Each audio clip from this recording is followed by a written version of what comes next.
Hello bachcho, let's read out the question first. A solid sphere of radius capital R has a volume charge density rho equals to rho naught r square, जहां पर rho naught ये constant है and r is the distance from the center. Now at a distance of x from its center, for x less than r, the electric field is directly proportional to. So for this, let's see the solution here. But before of that, let's talk about the key concept which we are going to use here for this question. That is Gauss law. So according to Gauss law, we know that for any enclosed surface, the electric field into dA, ये किसके equal होता है? The charge enclosed by the surface divided by epsilon naught. Now by using this concept we are going to solve this, right? So let's suppose सबसे पहले तो मैं consider कर लेता हूँ कि ये कोई एक सॉलिड स्फीयर हो गया, ये उसका सेंटर हो गया, ठीक है। सो ऑब्वियसली उसका जो रेडियस होगा स्फीयर का वो कैपिटल आर हो जाएगा एज पर दी गिवन। ना यहाँ पर मैं गॉसियन सरफेस को ले लेता हूँ, ठीक है। सो लेट्स सपोज कि ये मेरी हो गई गॉसियन सरफेस, ठीक है।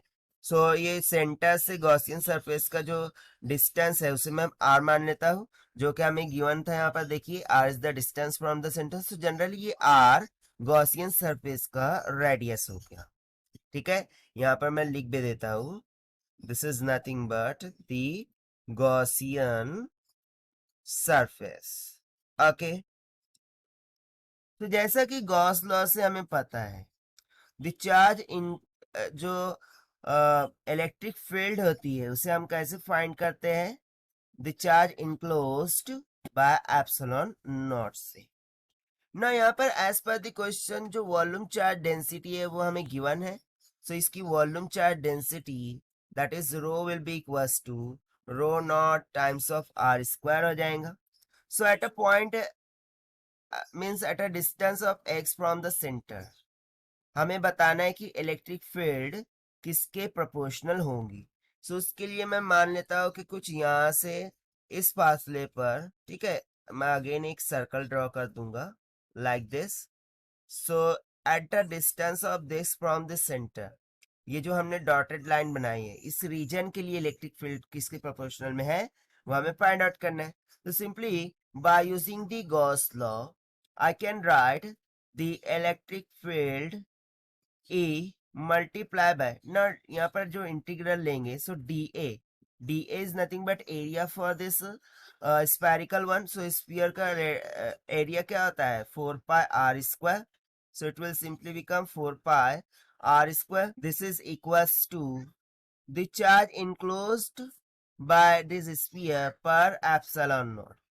सो जनरली चार्ज इनक्लोज को हम डेंसिटी इंटू वॉल्यूम लिख सकते हैं डिवाइडेड बाय एप्सिलॉन नॉट, ठीक है ना। वॉल्यूम ऑफ स्फीयर क्या होता है? 4/3 पाई R cube.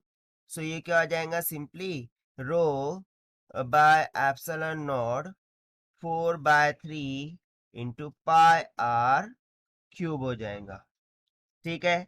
But at this point हम किसके लिए कैलकुलेट कर रहे हैं?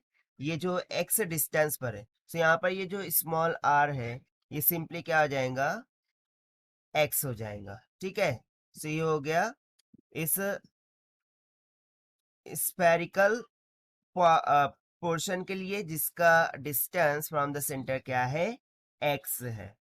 तो यदि देखिए मैं यहाँ से रो की वैल्यू को यहाँ सब्स्टिट्यूट कर दूं, that is rho naught R square divided by epsilon naught, while here यहाँ से हमारा ये जो 4 पाई आर स्क्वायर है वो इधर आ जाएगा, that is 4 pi are square.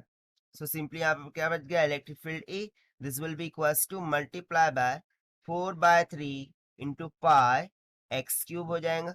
सो देखिए यहाँ से 4 कैंसिल हो गया, आर स्क्वायर कैंसिल हो गया, पाई पाई कैंसिल हो गया, क्या बच गया?